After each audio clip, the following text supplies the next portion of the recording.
हाँ तो भाई,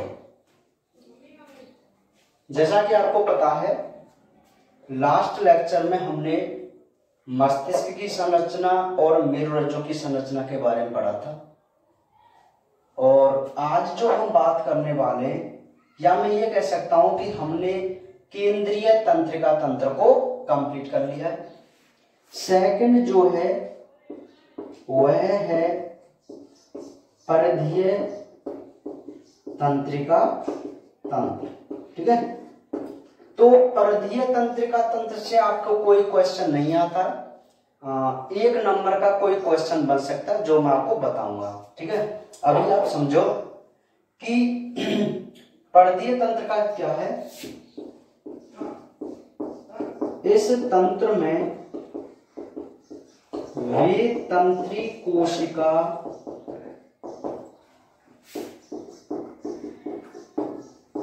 सम्मिलित हैं जो मस्तिष्क व मेरुरज्जु से निकलती हैं। ठीक है, तो यहां नंबर ए में कहूं कपाल तंत्रिका। आप इतना समझो कि जो परिधीय तंत्रिका तंत्र है उसमें 2 प्रकार की तंत्री कोशिका होती हैं। एक तो कपाल तंत्रिका, ये मस्तिष्क से निकलती हैं, तथा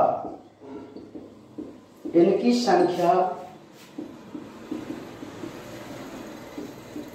12 होती है। ये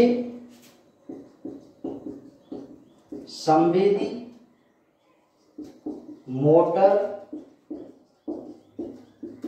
व मिश्रित प्रकार की होती हैं। सेकंड है स्पाइनल तंत्रिका।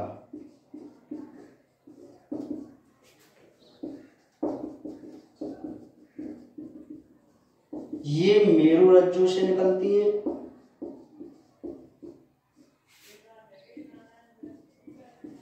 इनकी संख्या 31 जोड़ी होती है। बात को जरा ध्यान समझिए। परिधीय तंत्रिका तंत्र में केवल आपको इतना ही समझना है कि ऐसा तंत्र जिसमें मस्तिष्क और मेरुरज्जु से, ऐसा तंत्र जिसमें मस्तिष्क व मेरुरज्जु से तंत्री कोशिका निकले, उनको हम क्या कहते हैं, वो मिलाकर क्या बनाती हैं, परिधीय तंत्रिका तंत्र बनाती हैं। ठीक है, तो सुनिए, इस तंत्र में वे तंत्री कोशिका सम्मिलित हैं जो मस्तिष्क और मेरुरज्जु से निकलती हैं। तो सबसे पहले हम बात करते हैं कपाल तंत्रिका की। तो जो मस्तिष्क से तंत्री कोशिका निकली है उनको हम क्या कहते हैं, कपाल तंत्रिका कहते हैं, और इनकी संख्या कितनी होती है, 12 होती है। ठीक है, अच्छा, ये जो 12 है, यहां से 1 नंबर की क्वेश्चन आ सकता है। मैं आपको बता दूं कि इसकी एक टेबल है, और जब आप इस टेबल को पढ़ेंगे तो आपको बिल्कुल समझ में आ जाएगा। वो उस टेबल में आपको दिखाई देगा, जैसे ऑप्टिक तंत्री कोशिका जो देखने संबंधी कार्यों को है, ऑल्फैक्टरी तंत्री कोशिका जो गंध का ज्ञान करने है ना, कोक्लियर नर्व, वेस्टिबुलर कोक्लियर जो सुनने संबंधी है ना। तो अभी आपको यहाँ पर ज्यादा ध्यान नहीं देना है, आप फिलहाल इतना समझिए कि मस्तिष्क से जो तंत्रिका निकलती है उनको कपाल तंत्रिका कहते हैं, जिनकी संख्या 12 होती है। और ये जो तंत्री कोशिका है वो 3 प्रकार की हो सकती है कार्य के आधार पर। संवेदनाओं को ग्रहण करने वाली संवेदी, आदेशों को ले जाने वाली मोटर या चालक, और दोनों प्रकार का कार्य करने वाली मिश्रित। ठीक है, इसी प्रकार स्पाइनल कि ये मेरुरज्जु से निकलती हैं और इनकी संख्या कितनी होती है, 31 जोड़ी होती है। केवल आपको अभी इतना ही समझना है, इनको में जब हम चैप्टर नंबर 30 पर चलेंगे तब इनको हम समझेंगे कि ये 31 जोड़ी कैसे होती है। ठीक है। अभी आपको यहाँ पर ज्यादा ध्यान नहीं देना है, आप इतना याद रखो कि परदीय तंत्र का निर्माण कौन करता है ना। चलिए तो इतना ही है बस। तीसरा जो है वो है स्वायत्त तंत्रिका तंत्र। बात समझिए, थर्ड तंत्र कौन सा है? स्वायत्त तंत्रिका तंत्र, ठीक है। तो स्वायत्त तंत्रिका तंत्र, चलो यहां पर मैं आपको एक बात बता दूं कि जो 12 जोड़ी हमारी कपालीय तंत्रिका थी, बात समझना, तो उनकी मैं आपको एक टेबल बना रहा हूं पहले, ताकि आपको पीछे कोई दिक्कत नहीं आए, है ना। तो उस टेबल में आप बना लेता हूं, फिर आपको बताऊंगा। हाँ भाई देखिए, आपको जो टेबल दिखाई दे रही है वो है टेबल हमारी कपाल तंत्रिकाओं के बारे में है। कपाल तंत्रिका, ठीक है। अच्छा, कपाल तंत्रिका या मैं ये कहूं क्रेनियल नर्व, मैंने आपको बताया था कि मस्तिष्क से 12 कपाल तंत्रिका निकलती हैं, ठीक है। तो ये जो 12 कपाल तंत्रिका हैं वो उनके यहां पर जो मैंने टेबल बनाई है, यहां से नीट एग्जाम में 1-2 क्वेश्चन आते रहते हैं, और आपके भी बोर्ड एग्जाम में हो सकता है 1 नंबर का कोई क्वेश्चन बन जाए। तो आप इसको बहुत अच्छे तरीके से समझना।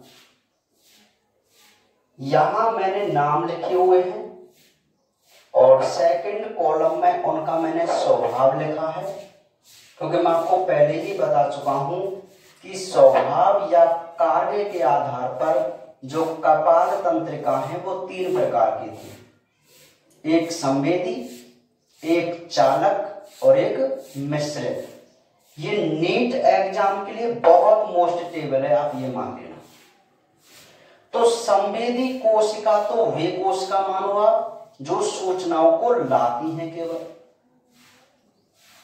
मिश्रित वो होती, चालक वो होती है जो सूचनाओं को लेकर जाती है, मतलब आदेशों को लेकर जाती है। और मिश्रित वो होती है जो दोनों प्रकार का कार्य करती है, कि खुद ही सूचनाओं को एक्सेप्ट करती है और खुद ही आदेशों को लेकर भी जाती है, ठीक है। तो यहां टेबल पर आप ध्यान दीजिए कि सबसे पहली जो तंत्रिका कोशिका है वह है घ्राण तंत्रिका, जिसको हम ऑल्फैक्टरी नर्व बोलते हैं। घ्राण तंत्रिका, जैसा कि नाम से पता चल रहा है कि यह जो तंत्रिका कोशिका है वह हमारी नाक में होती है, यानी कि मस्तिष्क से निकलकर नाक में जाती है। और इसका स्वभाव कैसा है? संवेदी। आप स्वभाव के बारे में नहीं पढ़े तो भी कोई दिक्कत नहीं है, ठीक है। आपको मुख्य क्वेश्चन क्या याद रखने कि तंत्रिका और उसका कार्य, ठीक है। तो सिंपल सी बात है, जो घ्राण तंत्रिका होती है जिसको हम ऑल्फैक्टरी नर्व कह रहे हैं, वह तंत्रिका किसका ज्ञान कराती है? गंध का ज्ञान कराती है। तो ये बहुत मोस्ट है, मैं यहाँ पर मोस्ट लिख देता हूं, जो मुख्य है वही है ना। तो सिंपल सी बात क्या हो गई कि गंध का ज्ञान कराने वाली जो तंत्री कोशिका है वो कौन सी है? घ्राण तंत्रिका है, जिसको हम क्या कहते हैं? ऑल्फैक्टरी नर्व कहते हैं। तो पहली तंत्रिका समझ में आई कि नहीं आई कि गंध का ज्ञान कौन सी तंत्रिका कराती है? घ्राण तंत्रिका कराती है, ठीक है। इसी प्रकार सेकंड, ये भी मोस्ट है, इसको हम क्या कहते हैं? दृक तंत्रिका। क्या कहते हैं? दृक तंत्रिका, यानी कि ऑप्टिक नर्व, ठीक है। तो दृक तंत्रिका जो होती है वो किसका ज्ञान कराती है भैया? दृष्टि का। किसका? दृष्टि का। तो सिंपल सी बात क्या हुई कि देखने संबंधी जो सूचनाएं होती हैं उन सूचनाओं को कौन लेकर जाती है? दृक तंत्रिका लेकर जाती है। कहां? मस्तिष्क के लिए। क्योंकि इसका स्वभाव कैसा है, संवेदी है।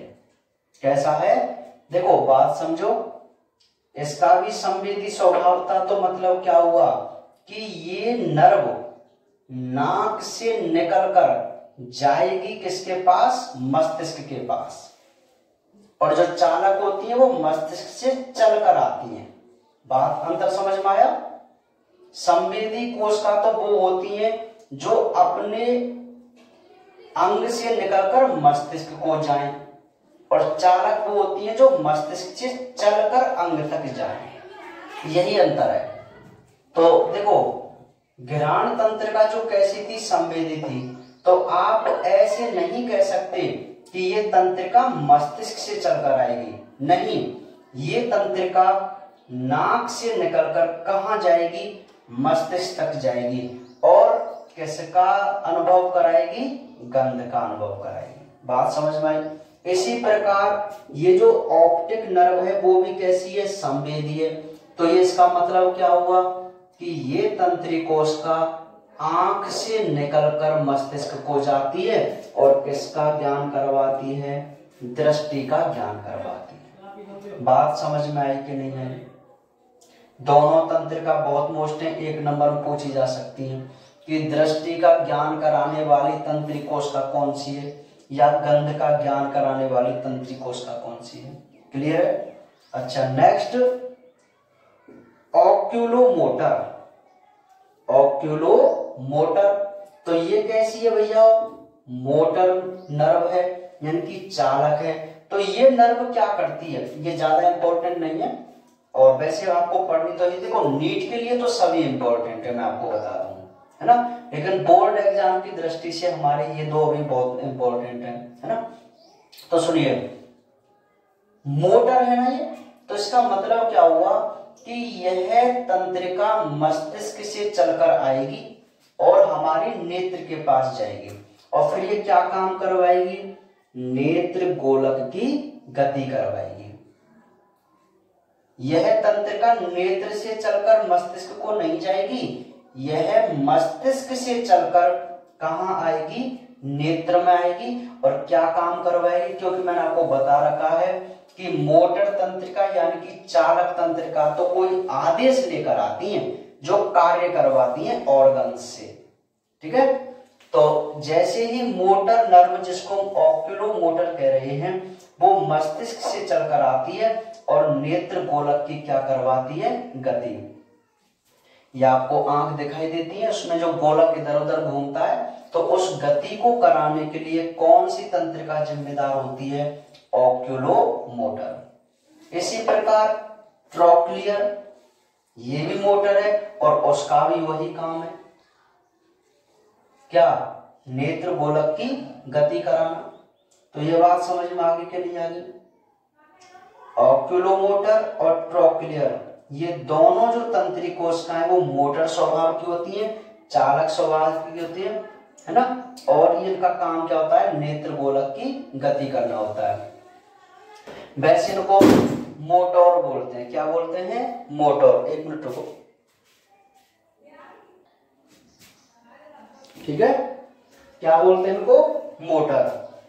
मोटर, क्योंकि मोटर तो एक वाहन हो जाता है तो इनको मोटर बोलते हैं, पर हम मोटर लिख देते हैं, जिसको ऐसे होता है MOTOR, मोटर, है ना, समझ में आ गई बात। हाँ, नेक्स्ट जो है वह है ट्राइजेमिनल। क्या है, ट्राइजेमिनल। तो ट्राइजेमिनल जो नर्व है वह मिश्रित स्वभाव की होती है, और मिश्रित स्वभाव में आपको बता चुका हूं। इसका मतलब क्या होता है कि भाई ऐसी तंत्री कोशिका जो संवेदना को लेकर भी जाए और आदेश को लेकर भी जाए, क्योंकि ये मिश्रित है। तो ये क्या करती है, देखो, एक तो ये पेशीय गति कराती है। अब जब पेशियां गति करेंगी तो मस्तिष्क से ही तो ऑर्डर आएगा, है ना, और ये त्वचीय संवेदना, तो त्वचा की जो संवेदनाएं उत्पन्न होती हैं उनको तो ये लेकर ही तो जाएगी मस्तिष्क के पास। बात समझ में आ रही है। तो ये जो ट्राइजेमिनल है वो मिश्रित टाइप की हुई कि नहीं हुई, कि भाई एक तो ये पेशियों की गति कराती है और त्वचा में जो संवेदना उत्पन्न होती है उनको मस्तिष्क तक लेकर जाती है। तो ट्राइजेमिनल का काम क्या है? पेशियों की गति कराना और त्वचीय संवेदना। ठीक है, इसी प्रकार है हमारी छठवीं एब्ड्यूसेंस। ये ज्यादा इंपॉर्टेंट नहीं है, मैं आपको बता रहा हूं, जो मैंने इंपॉर्टेंट कर लिया उनको आपको विशेष ध्यान रखना है। एब्ड्यूसेंस जो होती है वो भी एक प्रकार की मोटर है।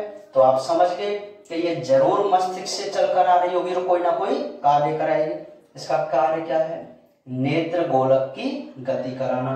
तो ये तंत्रिका भी नेत्र गोलक की गति कराती है। ये मोटर संवेदी और इनका मतलब पता चल गया। हाँ, सातवीं 7 जो है उसको हम कहते हैं फेशियल। अब फेशियल से पता चल रहा है कि भाई ये जरूर चेहरे में आ रही होगी, है ना, माउथ में। तो ये कैसा स्वभाव है इसका? मिश्रित। तो इसका काम क्या है? देखो, एक तो लार का श्रावण करती है। अब पॉइंट नोट, दिमाग लगाओ भाई, लार का श्रावण जब होगा तो मस्तिष्क से कोई सूचना आएगी तभी तो लार श्रावित होगी क्या नहीं होगी? तो लार का श्रावण तो ये चालक तंत्र का स्वभाव की हो गई। और जो ये स्वाद का अनुभव करा रही है, स्वाद, तो स्वाद का अनुभव तो तब होता है कि जब हमारी जीभ से कोई तंत्रिका निकलकर कहां जाए? मस्तिष्क के पास जाए, है ना। तो ये जो फेशियल है वो दोनों प्रकार की हुई कि नहीं हुई? संवेदी भी है और मोटर भी है। तो इसका स्वभाव कैसा हो गया? मिश्रित। कार्य क्या हो गया इसका? कि लार का श्रावण और स्वाद। तो इसको भी हम मोस्ट कर सकते हैं, फेशियल को। और एक है ऑडिटरी, ये भी मोस्ट है। ऑडिटरी जो है वो केवल संवेदी है, मतलब ये केवल सूचना को ही लेकर जाएगी। तो इसका काम क्या है? एक तो सुनने का और शरीर का बैलेंस बनाना। और आपको मैं बता दूं कि मैंने बताया था कि शरीर का बैलेंस कौन बनाता है? कान बनाता है। तो सिंपल सी बात ये हो गई कि ये जो ऑडिटरी नर्व होती है वो कान से निकलकर मस्तिष्क को जाती है, और संवेदी है तो केवल सूचना लेकर जाएगी। इसीलिए ये दो कार्य करती है, एक तो सुनने का और एक शरीर का बैलेंस बनाने का। ये भी मोस्ट है ऑडिटरी नर्व। क्लियर है बात? नेक्स्ट है ग्लोसोफेरेंजियल। ग्लोसोफेरेंजियल तो ये क्या काम करेगी भाई? स्वाद का अनुभव कराएगी, भोजन को निगलने में मदद करेगी और लार का श्रावण कराएगी। तो इन कार्यों को कंप्लीट करती है ग्लोसोफेरेंजियल। नेक्स्ट हम पढ़ेंगे वेगस। ये वेगस नर्व बहुत मोस्ट है। तो वेगस जो है वो भी मिश्रित टाइप की है। तो इसका एक मुख्य कार्य होता है कि हमारे शरीर के जो आंतरिक ऑर्गन्स हैं उन आंतरिक ऑर्गन्स की क्रियाओं का क्या करती है? कंट्रोल करती है। स्पाइनल ये हमारी पेशियों की गति कराती है, और जो लास्ट हाइपोग्लोसल है वो हमारी जीभ की गति कराती है, हाइपोग्लोसल। ठीक है, तो ये जो आपको टेबल दिखाई दे रही है वह है क्रीनियल नर्व की टेबल है, कपाल तंत्रिकाओं की टेबल है, जो हमने परदीय तंत्रिका तंत्र में पढ़ा था। मैंने आपको बताया था कि परदीय तंत्रिका तंत्र में कपाल तंत्रिका और स्पाइनल तंत्रिका भाग लेती हैं, और जो कपाल तंत्रिका थी वो कितनी थी? 12 थी। तो यहाँ टेबल में आपको 12 कपाल तंत्रिकाएं दिखाई दे रही हैं और उनके कार्य दिखाई दे रहे हैं। तो आपको मुख्य रूप से जो मैंने मोस्ट बताए, एक ऑल्फैक्टरी नर्व, एक दृक तंत्रिका, एक फेशियल, एक ऑडिटरी और एक वेगस और हाइपोग्लोसल। इन पर आपको ज्यादा ध्यान देना है। ठीक है, तो यहां तक बात समझ में आई कि नहीं आई? ठीक है, चलिए आप इनको याद कर सकते हैं आराम से, है ना। थोड़ी बहुत मेहनत तो इसमें आपको करनी पड़ेगी, फिर भी आपको याद हो जाएंगे। ऐसी कोई बात नहीं है कि आप मेहनत करें और आपको याद नहीं हो। ठीक है भाई? हाँ, तो ये जो मुख्य जो मैंने आपको बताई है वो आपको कर लेना है, और आप इस टेबल का स्क्रीनशॉट ले लें, क्योंकि नोट्सों में जो है वो फुल डिटेल में है। तो यहाँ आपको इस सॉल्ट से ही काम चल जाएगा। और यहाँ पर मैंने मोस्ट में लगाए हुए हैं, वो भी आपको दिख जाएंगे। ठीक है, फटाफट इसको नोट कर लो या स्क्रीनशॉट ले लो। ठीक है,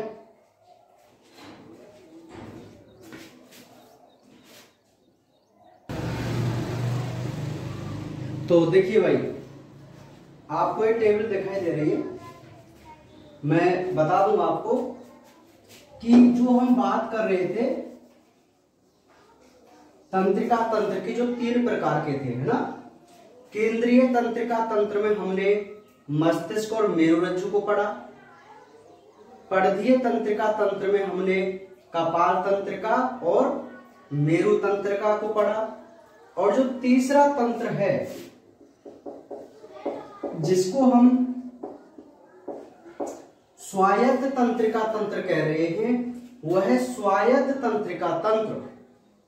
एक ऐसा तंत्र होता है जो हमारे शरीर की आंतरिक क्रियाओं को नियंत्रित करता है। और ये जो स्वायत्त तंत्रिका तंत्र है वो 2 प्रकार का होता है। एक तो अनुकंपी जिसको हम सिंपैथेटिक बोलते हैं, और एक परानुकंपी जिसको हम पैरासिम्पैथेटिक बोलते हैं। बात समझो, स्वायत्त तंत्रिका तंत्र को 2 भागों में बांटा गया है। अनुकंपी जिसको सिंपैथेटिक बोलते हैं, परानुकंपी जिसको पैरासिम्पैथेटिक बोलते हैं। ठीक है, हाँ, आवाज सही आ रही है ना? चलिए, चलो, ठीक है। तो आप इसको एक बार पहले नोट कीजिए या इसका स्क्रीनशॉट लीजिए। ठीक है, फिर मैं इसको समझाता हूं आपको। तो नोट कर लिया आपने? चलिए, तो अब इनको हम एक बार समझ लेते हैं ना, ध्यानपूर्वक समझना।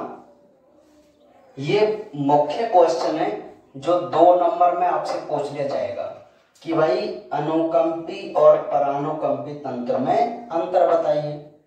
तो ये जो दोनों तंत्र होते हैं वह हमारी बॉडी में एक दूसरे के विपरीत कार्य करते हैं, जिससे हमारे शरीर का संतुलन बना रहता है ना।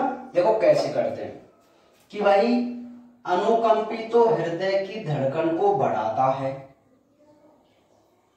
हृदय की धड़कन को बढ़ाता है। अगर हृदय की धड़कन कम करने वाला नहीं हो कोई तो ये हार्ट रेट हमेशा ही बढ़ती रहेगी। इसीलिए जो परानुकंपी तंत्र है वो हृदय की धड़कन को क्या करता है? कम करता है। बात समझ में आ रही है? आवश्यकता पड़ने पर हार्ट बीट को बढ़ा देगा अनुकंपी और कम कर देगा परानुकंपी। तो बताओ इनका कॉम्बिनेशन सामंजस्य बना रहेगा नहीं बना रहेगा, है ना।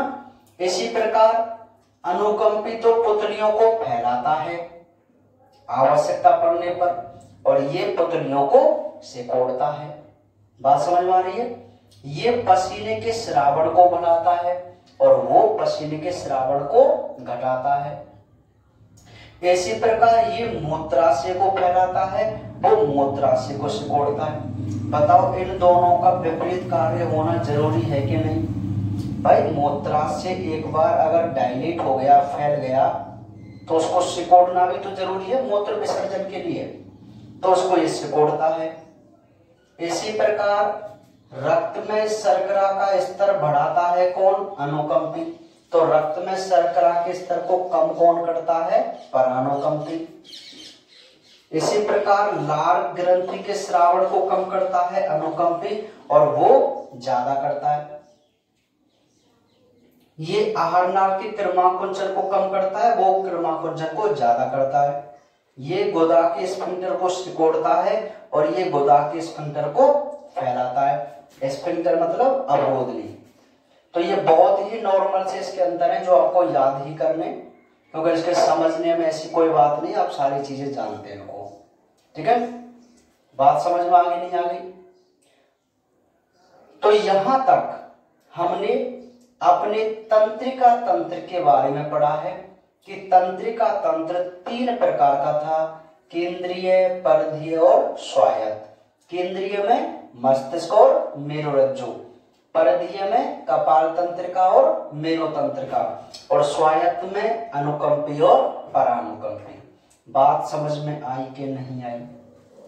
ठीक है, आराम से कर सकते हैं इनको। चलिए, तो हमारे चैप्टर नंबर 26 का ये एक मुख्य पार्ट कंप्लीट हुआ है, जिसको हम तंत्रिका तंत्र कह रहे हैं। ठीक है, अब एक और इसमें टॉपिक है जहां से क्वेश्चन आते हैं। इस बार क्वेश्चन आया है और इस बार आने के कम चांस है। मतलब यही जो एग्जाम लगा है ना इस बार, उस एग्जाम में ये क्वेश्चन आया था जो हम आगे पढ़ेंगे, क्योंकि है ना। और उससे पहले ये मस्तिष्क वाले पार्ट से क्वेश्चन आया था। सेकंड यूनिट में इस चैप्टर से क्वेश्चन 100% आता है। सबसे पहले एग्जाम में, लास्ट ईयर के एग्जाम में मस्तिष्क में प्रमस्तिष्क को पूछा था, और इस वाले एग्जाम में जो आगे हम कराएंगे प्रतिवर्ती क्रिया, उसके बारे में पूछा था। तो हो सकता है इस बार मस्तिष्क वाले क्वेश्चन से आए या अनुकंपी परानुकंपी से आए। बात समझ में आ रही है? हाँ, तो बिल्कुल जो मैं आपको बता देता हूं आपको बहुत अच्छे तरीके से समझना है और उसको याद ही करना है। जिसको मैंने मोस्ट बता दिया तो वो मोस्ट ही है। ठीक है, हाँ, आपको मैंने जो 6 चैप्टर कराए थे और उनमें भी मैंने आपको कई मोस्ट बताए थे, और मैंने आपसे कहा भी था कि भाई इस बार बोर्ड एग्जाम में जैसे ये क्वेश्चन आएगा, और वही आया है। तो जैसे मैंने आपको बताया था भाई कि चैप्टर नंबर 3 में जो क्वेश्चन था भ्रूणपोष और डेवलपमेंट ऑफ भ्रूण बताया था ना, और मैंने आपसे ये भी कहा था कि इस बार ये क्वेश्चन 100% आएगा। तो भ्रूणपोष वाला क्वेश्चन बोर्ड एग्जाम में आया था। ठीक है, हाँ, तो बात आगे समझ में। चलिए, तो अब जो हम नेक्स्ट बात करते हैं वो अपने अगले टॉपिक, यानी कि जो मस्तिष्क वाला चैप्टर है नर्वस सिस्टम, उसमें मुख्य रूप से 2 भाग है, 2 टॉपिक हैं। एक टॉपिक तो हमारा तंत्रिका तंत्रिका है और दूसरा टॉपिक हमारा प्रतिवर्ती क्रिया का है। ठीक है, तो हम नेक्स्ट डाल देते हैं प्रतिवर्ती क्रिया।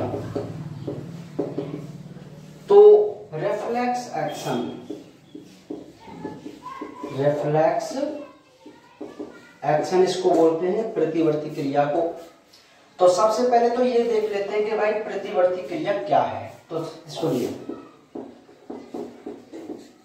शरीर में उद्दीपन के कारण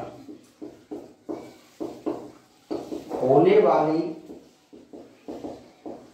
स्वतः व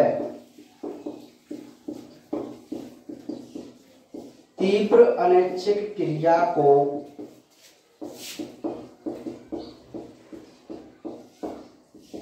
प्रतिवर्ती क्रिया कहते हैं।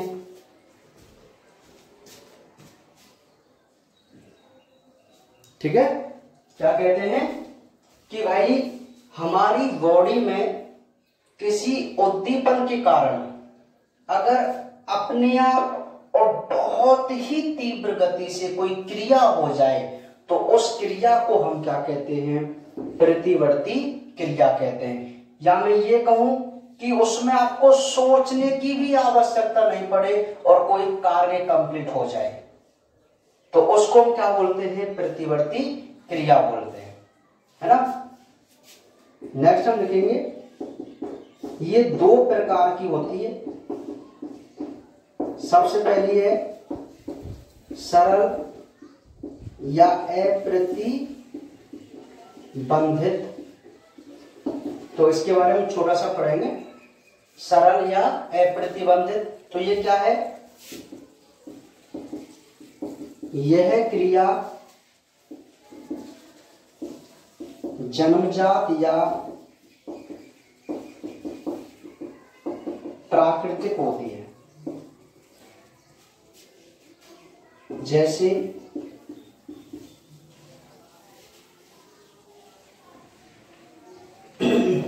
चलो इससे पहले मैं इसके 2 आपको एग्जांपल बता देता हूं। है ना। थोड़ा हम आगे चले गए थे। सुनिए, आपकी बुक में इसके भी 2 एग्जाम दिए गए एग्जाम्पल कि भाई प्रतिवर्ती क्रिया क्या है।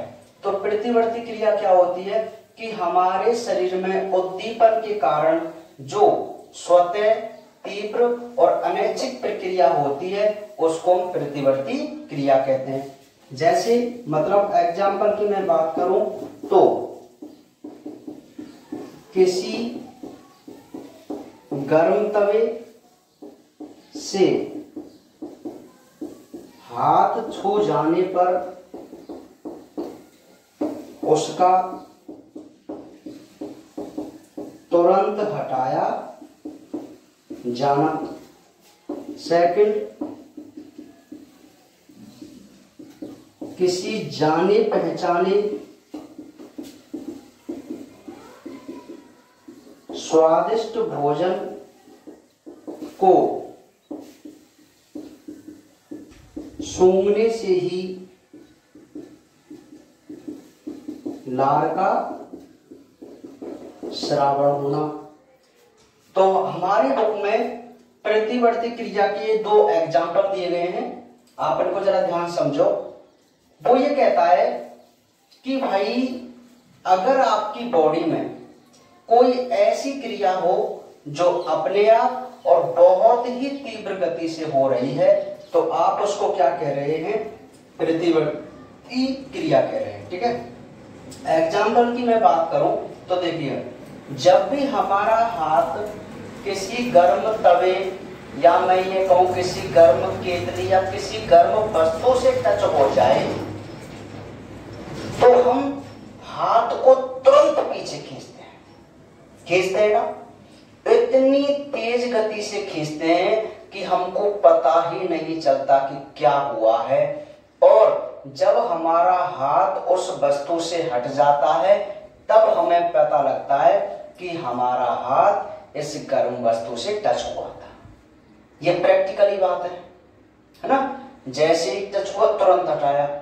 तो हमारी बॉडी में क्या हुआ कि कोई उद्दीपन हुआ जिससे अपने आप एक तीव्र क्रिया हुई, और उस क्रिया को हम क्या बोल रहे हैं, प्रतिवर्ती क्रिया बोल रहे हैं। तो ये उसका एग्जाम्पल है। इसी प्रकार जब भी आपका कोई जाना पहचाना भोजन होता है, जैसे आपका कोई फेवरेट है कोई सब्जी आपकी फेवरेट है, तो आप उसकी स्मेल से ही क्या है, लार का श्रावण हो जाता है अपने मुख के अंदर कि भाई वाह बड़ा स्वादिष्ट भोजन है, इसको तो खाने का मन कर रहा है ना। तो क्या है वो कि आपने जैसे ही स्मेल किया उसको, आपके माउथ के अंदर तुरंत लार का श्रावण हुआ। तो लार का आना क्या हो गया, एक तीव्र स्वतः क्रिया हुई। तो ऐसी क्रियाओं को आप क्या बोल देते हैं, प्रतिवर्ती क्रिया बोल देते हैं। तो बात समझ में आई कि नहीं, प्रतिवर्ती क्रिया। ठीक है, इस बार वैसे ज्यादा मोस्ट नहीं है ये क्वेश्चन, आने के बहुत ही कम चांसेस के। ठीक है, सुनिए नेक्स्ट। अब इसके हम प्रकार के बारे में बात करते हैं। प्रकार, तो प्रकार में हम बोलेंगे ये 2 प्रकार की होती है। नंबर 1 हेडिंग सरल या अप्रतिबंधित। सरल में क्या लिखेंगे, यह जन्मजात या प्राकृतिक क्रिया है। या मैं ये कहूं कि ऐसी प्रतिवर्ती क्रिया जो हमको जन्म से ही प्राप्त हुई है उसको हम सरल या अप्रतिबंधित क्रिया कहते हैं। इसमें एग्जाम्पल है जैसे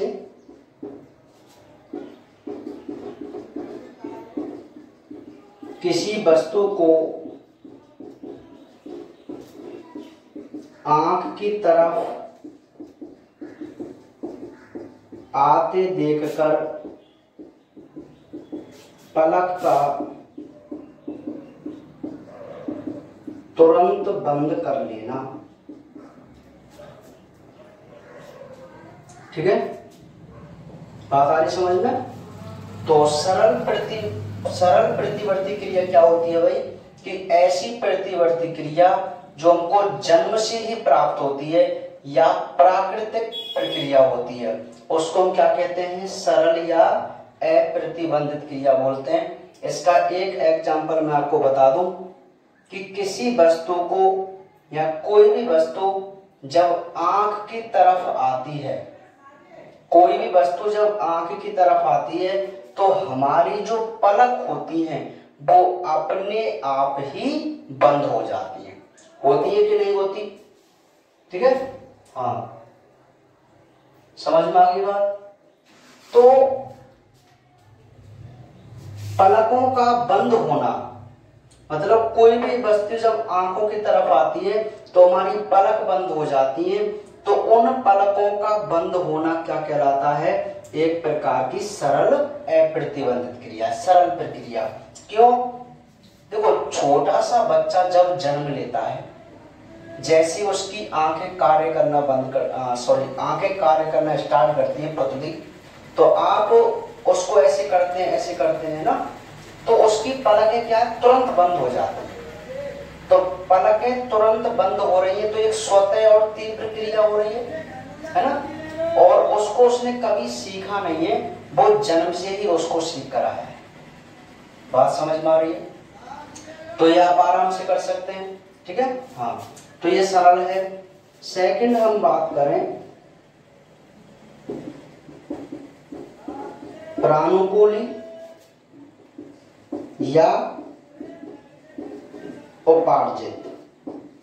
प्रानुकूली या उपार्जित, जो हमारी सेकंड है वो प्रानुकूली या उपार्जित है, ठीक है।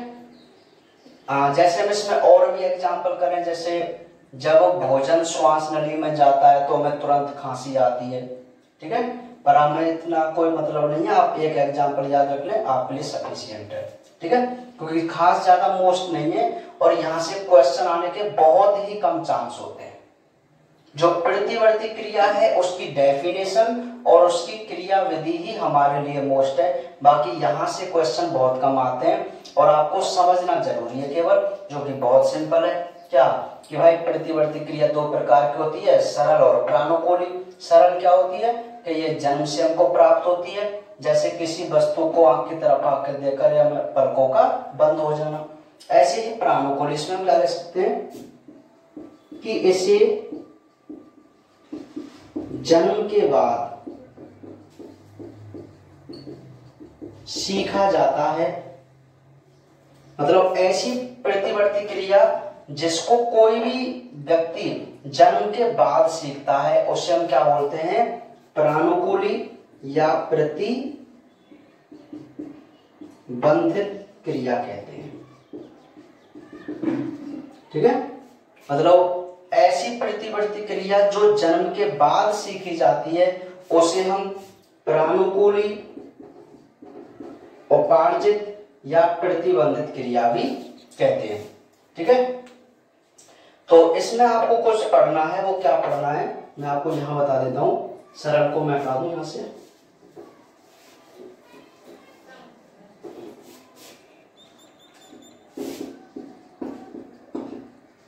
इस क्रिया का अध्ययन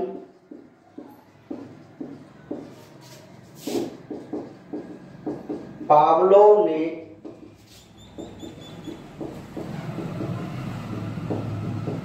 भूखे कुत्ते पर किया।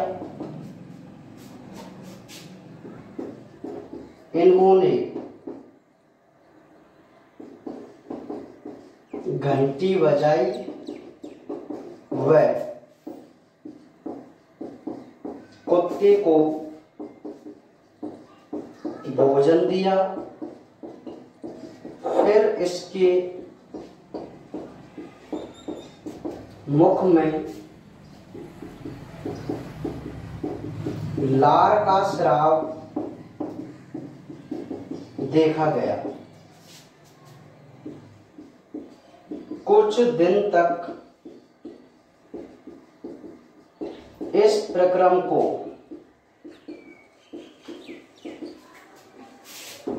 दोहराने के बाद देखा कि घंटी बजने से ही कुत्ते के मुख में लार श्रावण प्रारंभ हो जाता है। लार श्रावण प्रारंभ हो जाता है। यह क्रिया, क्या मैं कहूं, इस क्रिया में कुत्ते का मस्तिष्क भोजन के स्वाद का अनुभव रखता है और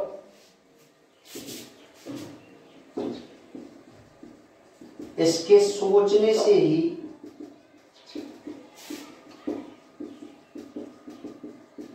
लार स्रावित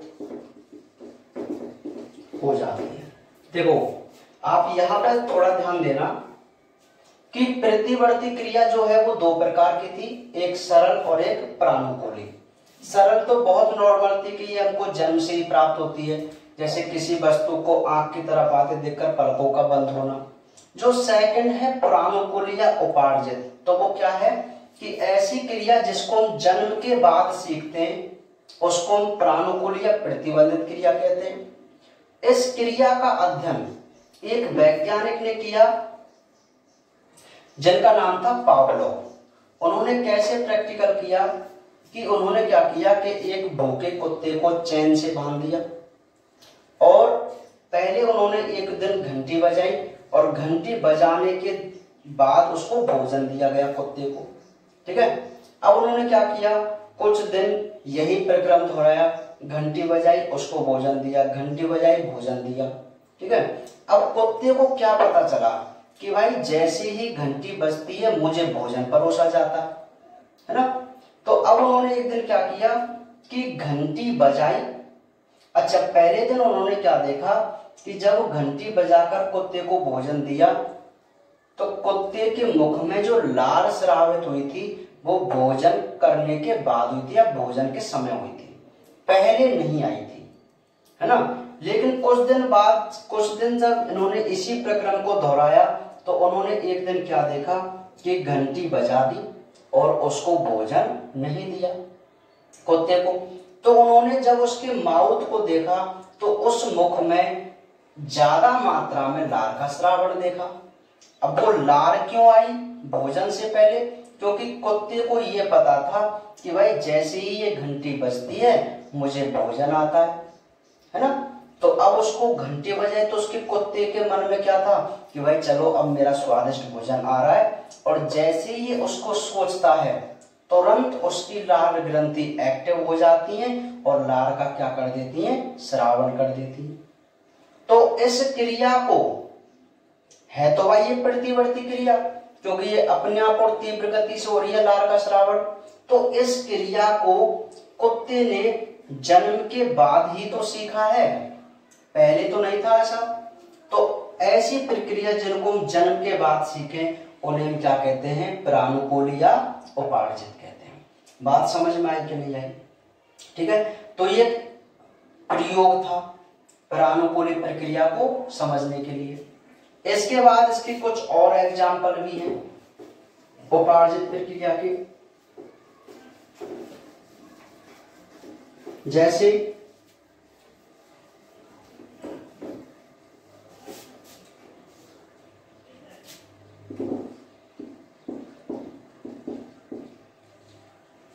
अचानक साइकिल के सामने किसी के आने पर तुरंत ब्रेक लगाना। सेकंड, आपको झुकते हुए देखकर कुत्ते का भाग जाना। ठीक है, ये दो ही एग्जाम्पल हम ले लेते हैं। प्रानुकूली या उपार्जित जो प्रतिवर्ती क्रिया है उसके हम दो एग्जाम्पल और पढ़ते हैं। जैसे कि भाई जब भी आप साइकिल या गाड़ी चलाते हैं तो आपके सामने कोई अगर आ जाए तो आप तुरंत क्या करते हैं, ब्रेक लगाते हैं। लगाते नहीं लगाते? ऐसा तो नहीं है कोई एक्सीलरेटर को खींचे यानी कि तेज चलाए, उसको नहीं होता ना। तो हम ऐसा क्यों करते हैं कि भाई हमको जन्म के बाद सीखने को मिला कि अगर हमारी साइकिल के आगे कोई आ जाता है तो उसको चोट पहुंच सकती है ना, पहुंच सकती है ना। अब ये हमने सीखा ही तो है कि भाई अगर हम ब्रेक नहीं लगाएंगे तो इसको चोट पहुंच सकती है। तो हम क्या करते हैं, जैसे ही कोई हमने सामने आता हुआ दिखाई दिया हम तुरंत ब्रेक लगा देते हैं बिना सोचे समझे। तो देखो आप कितनी तीव्र प्रक्रिया हो रही है वो। तो मैंने आपको क्या कहा था कि जो अपने आप और तीव्र प्रतिक्रिया हो उसी को हम क्या बोल देते हैं भैया, क्या बोलते हैं, प्रतिवर्ती क्रिया बोलते हैं। बात समझ में आई कि नहीं आई? तो पहला एग्जांपल समझ में आ गया। इसी प्रकार ये तो बहुत इंटरेस्टिंग है। आपने कई बार देखा होगा कि जब कोई कुत्ता वगैरह आपको भगाना होता है तो आप ऐसे ही नीचे की तरफ झुकते हैं और कुत्ता भाग जाता है। क्यों भाई? क्योंकि ऐसा हुआ होगा कि कोई व्यक्ति जब झुका होगा तो उसने उसको पत्थर मारा होगा कुत्ते को। अब कुत्ते के माइंड में क्या है कि यार जब ये इंसान ऐसे झुकता है ना नीचे की तरफ तो मुझे 100% मारता है। ठीक है, अब उसने इस क्रिया को क्या है, जन्म के बाद सीखा है। और आप जैसे ही थोड़ा झुकते हो वो बिना सोचे समझे भाग लेता है। बात समझ में आ गई? तो ये हमारी कौन सी प्रतिवर्ती क्रिया है, प्रानुकूली या प्रतिबंधित प्रतिक्रिया या उपार्जित प्रतिक्रिया। तो ये दो प्रतिवर्ती क्रिया आपको समझ में आई कि नहीं आई? सबसे पहले हम क्या पढ़ रहे थे कि भाई प्रतिवर्ती क्रिया क्या है। तो आप उसमें क्या रखेंगे कि हमारे शरीर में होने वाली तीव्र और अनैच्छिक क्रियाओं को प्रतिवर्ती क्रिया कहते हैं। ये दो प्रकार की होती हैं, सरल और प्रानुकूली। सरल क्या होती है, ऐसी प्रतिवर्ती क्रिया जिनको जन्म से पहले या जन्म से हमको प्राप्त होती हैं। ठीक है, उसके हमने एग्जाम्पल भी देखे थे। फिर हमने प्रानुकूली की बात की। इसमें क्या कहा था कि इसमें कोई भी व्यक्ति या प्राणी है जो जन्म के बाद इसको सीखता है। पावलोव ने प्रैक्टिकल इस पे किया था भूखे कुत्ते पर, और फिर इसके हमने दो एग्जाम्पल देखे। ठीक है, हाँ, तो यहां तक बात समझ में आ गई आपको? ये तो एक नॉर्मल बात है। ठीक है, अब जो हम बात करेंगे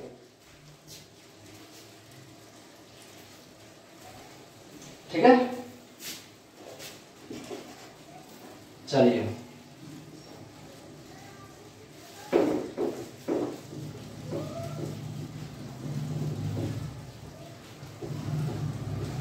समझ में आई कि नहीं आई बात, है ना? मैंने आपको क्या बताया अभी,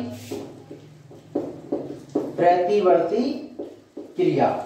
ठीक है, और प्रतिवर्ती क्रिया की आपको सबसे पहले डेफिनेशन याद रखनी है कि ऐसी क्रिया जो स्वतः और तीव्र गति से हो उनको हम क्या कहते हैं, प्रतिवर्ती क्रिया कहते हैं।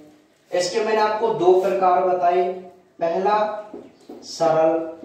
सरल क्या है, ऐसी प्रतिवर्ती क्रिया जो हमें जन्म से प्राप्त होती है, या मैं ये कहूं उस क्रिया को हम जन्म से ही सीख कर आते हैं, उसको हम सरल प्रतिवर्ती क्रिया कहते थे।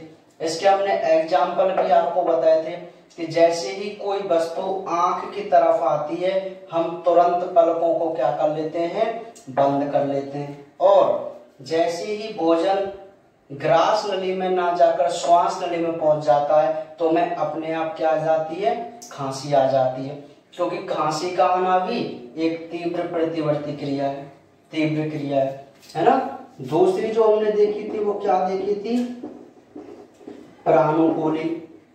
प्रानुकूली में क्या है, ऐसी प्रतिवर्ती क्रिया जो हमको जन्म के बाद प्राप्त होती है या इनको जन्म के बाद सीखा जाता है, उसको हम प्रानुकूली कहते हैं। पावलोव का एक प्रैक्टिकल आपको याद रखना है कि उस भूखे कुत्ते पर इन्होंने एक प्रयोग किया, घंटी बजाई, भोजन दिया, उसके बाद इसके मुख में क्या देखी, लार देखी।